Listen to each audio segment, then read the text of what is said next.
Hello বন্ধুরা, আজকে শুভ দীপাবলি। তো সেই উপলক্ষে আজকে যেহেতু আমাদের বাড়িতে মা আছে, তো মায়ের নাম করে 108টা প্রদীপ আমাদের বাড়িতেও জ্বালা হয়, তাই প্রদীপগুলো ধুয়ে সব রোদ্দুরে শুকোতে দেওয়া হয়েছে। আর এদিকে আমাদের বাড়ির ছেলে রিজু ও মন্দিরে বাড়িতে সব টুনি ফুনি লাগাচ্ছে, আমি এদিকে প্রদীপ জ্বালবো বলে প্রদীপের সলতে পাকাচ্ছি। আর এই দুই নাতনি পান তুলছে, ছোট ছোট পান, বলছে প্রদীপের তলায় পান দিয়ে দিয়ে বসাবো, তাই এক ঝুড়ি পান তুলেছে, পানের ওপরে প্রদীপগুলো বসাবে। আর আমি পলতে পাকাচ্ছি প্রদীপে দেবো বলে। এই যে দেখো পান তুলেছে, কত পাগলের মতো কাজ করছে বসে বসে, ছোট ছোট পান, বলছে দিদুন পানের উপরে প্রদীপ দিয়ে সাজাবা। তো এই এখন চলছে প্রদীপে পলতে আর তেল দিয়ে প্রদীপ সাজানো। তো সন্ধে হয়ে গেছে, এখন সব দুয়ারে দুয়ারে একটা করে প্রদীপ আর মোমবাতি আমরা দিয়ে পুরো বাড়িটা সাজিয়ে ফেলেছি। এখন হচ্ছে সব কিছু জ্বালানো কমপ্লিট হয়নি, প্রদীপগুলো সবাই সাজানো হচ্ছে, সবাই মিলে হাত লাগিয়ে, নাতনিরা আছে, আমরা আছি, সবাই মিলে মিশে করছি। এখনও পর্যন্ত মোমবাতিগুলো লাগানো হয়নি, চলছে।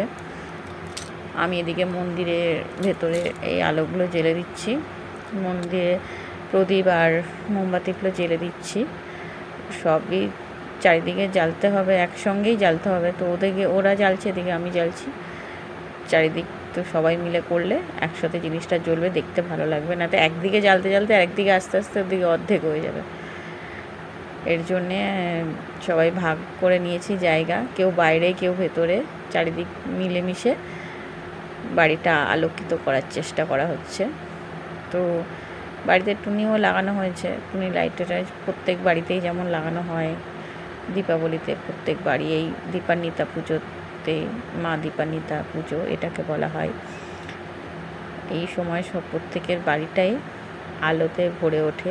সবাই এখন বাড়িতে এখন নাগাগোড়াই হয়ে আসছে, এই প্রদীপ জ্বালা, মোমবাতি জ্বালা, বাড়িতে টুনি ঝোলানো, এখন তো একটু বেশিই দেখা যায় প্রত্যেকের বাড়িতে, দেখতে খুব সুন্দর লাগে।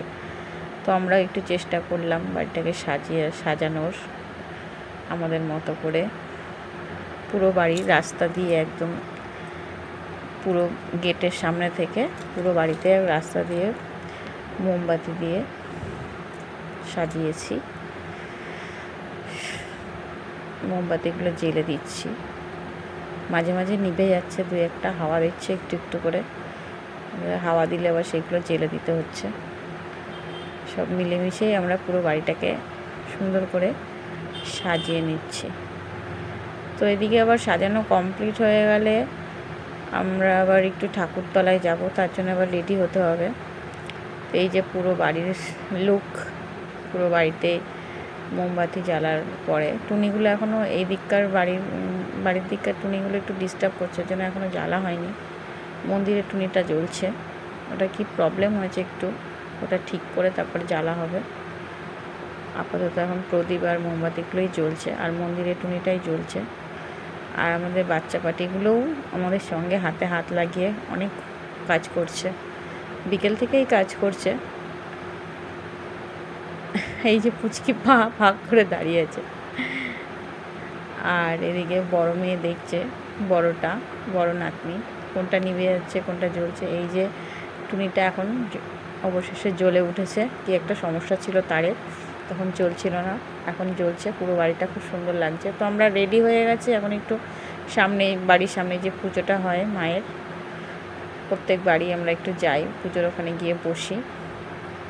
তো এবার আমার বড় যা নেই, বেড়াতে গেছে, তো বড় যা মিসিং, উনি থাকলে আরও রমরমা ব্যাপারটা হয়। তো আমি বড় জায়ের মেয়েকে নিয়ে আর নাতনিদের নিয়ে আমরাই ঠাকুরতলায় দিকে যাচ্ছি, গিয়ে একটু বসবো, বসে আবার একটু পুজো দেখবো, দেখে আবার বাড়ি ফিরে আসবো। এবারে লাইটিংগুলো খুব সুন্দর করেছে, নতুনত্ব, ভালো লাগছে দেখতে। তো আমরা পৌঁছে গেছি পুজো মণ্ডপে। এখানে এসে দেখি আমার ছেলেও রয়েছে, সবাই মিলে ফানুস ধরাচ্ছে, ফানুস ওড়াবে বলে। এই যে বাবু হাফ শার্ট পরে দাঁড়িয়ে রয়েছে, সবাই মিলে ধরাচ্ছে, ক্লাবের সব ছেলেমেয়েরা। তো ওরাই ফানুসটাকে ধরিয়ে ছাড়বে, আমি একটুখানি ক্যামেরায় এটা দেখলাম, তুলে নিলাম কীভাবে ফানুসটাকে জ্বালছে। তো আমরা এখানে আর বেশিক্ষণ বসিনি, একটু দাঁড়িয়ে মায়ের দর্শন করে মাকে প্রণাম করে তারপরে আবার বাড়ি ফিরে যেতে হবে। বাড়িতে আবার একটু কাজ আছে, রাতের খাবার দাবার করতে হবে। তো আমাদের এই শ্যামা পুজো, দীপান্বিতা পুজোর সময় আমার শাশুড়ি বলতো অমাবস্যা, মণি অমাবস্যা বলতো আমার শাশুড়ি। তো এই সময় আমরা রাতে ভাত টাত খাওয়া দাওয়া করি না, তো লুচি নাই পরোটা খেতে হতো আবার করে আমার শাশুড়ি বলেছে। তো আজকে ভাবছি লুচি আর একটু ঘুগনি করা হবে, তো সেইগুলো আবার বাড়িতে এসে ব্যবস্থা করতে হবে। আবার কিছু বাজিও রয়েছে, বাচ্চাদের নিয়ে একটু বাজি ফোটাতে হবে, দীপাবলি বলে কথা। তো আমরা চলে এসেছি বাড়িতে ছাদের উপরে, বাচ্চাদের নিয়ে একটু বাজি না ফোটালে দীপাবলিটার সম্পূর্ণ হয় না। তো অল্প কিছু বাজি নিয়ে বাচ্চাদের সাথে একটু আনন্দ করে নিলাম, নাহলে ওদেরও তো মন খারাপ হবে একটু বাজি না ফাটালে। সব কিছুই পরিপূর্ণই হয়ে গেছে, সন্ধ্যা থেকে খুব জমজমাটভাবেই কাটলো। খুব আনন্দ করলাম, মজা করলাম, ঠাকুর দেখতে গেলাম, ঠাকুরের ওখানে একটু বসলাম। এদিকে বাড়িতে এসে বাড়িতে অনেক কাজ আছে, তার জন্য চলেও আসলাম তাড়াতাড়ি। আর এদিকে বাজি পোড়ানো প্রায় শেষই হয়ে গেছে।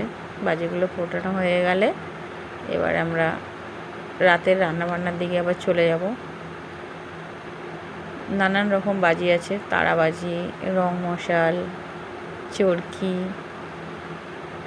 চটপটি, একটা একটা করে সব ফোটানো হচ্ছে।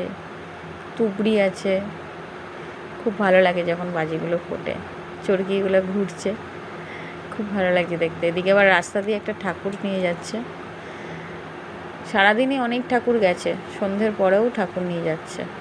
আমি আবার একটু ঠাকুরটাকে দেখে নিলাম, একটু প্রণাম করে নিলাম। রাস্তা দিয়ে যাচ্ছে সবাই নাচ করতে করতে, ভালোই লাগছে দেখতে। আজকে তো সারা রাত ধরেই পুজো হবে, তো কেউ সন্ধ্যে থেকে পুজো শুরু করেছে, অমাবস্যা তো 2:30-3টে নাগাদ পড়েই গেছে।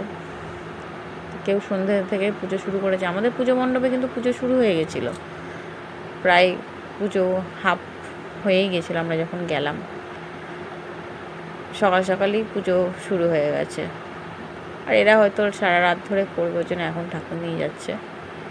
সারাদিন ধরেই প্রচুর ঠাকুর, অনেক ঠাকুর গেছে এখান থেকে, দেখেছি। তো এই ঠাকুরটা বেশ এই সময়ই যাচ্ছে, বেশ ভালো লাগলো। তো এদিকে আমাদের বাজি পোড়ানো প্রায় কমপ্লিটই হয়ে গেছে, সব রকম বাজি পোড়ানো হয়ে গেছে। এগুলো তুবড়ি চলছে এখন, চটপটি, এগুলোকে চটপটি বলে, চটপট চটপট করে ফোটে, বেশ ভালোই লাগে দেখতে। তো এবার আমরা বাজি পোড়ানো হয়ে গেলে নিচে যাব, নিচে গিয়ে আবার রান্নাবান্নার ব্যবস্থা করতে হবে। তো সবাইকে, সব বন্ধুদেরকে হ্যাপি দীপাবলি। সবাই খুব ভালো থেকো, সুস্থ থেকো। আর আমার ভিডিও কেমন লাগলো কমেন্ট করে জানাবে, লাইক শেয়ার অবশ্যই করবে।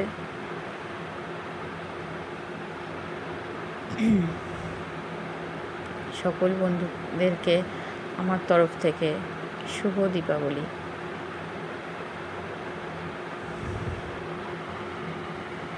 তো টাটা বন্ধুরা, আজকের মতো এই অবধি। আগামী দিন আমি আবার একটা নতুন ভিডিও নিয়ে চলে আসবো। এই হচ্ছে আমাদের রাতের খাবার, লুচি আর ঘুগনি। টাটা, সবাই খুব ভালো থেকো, শুভরাত্রি।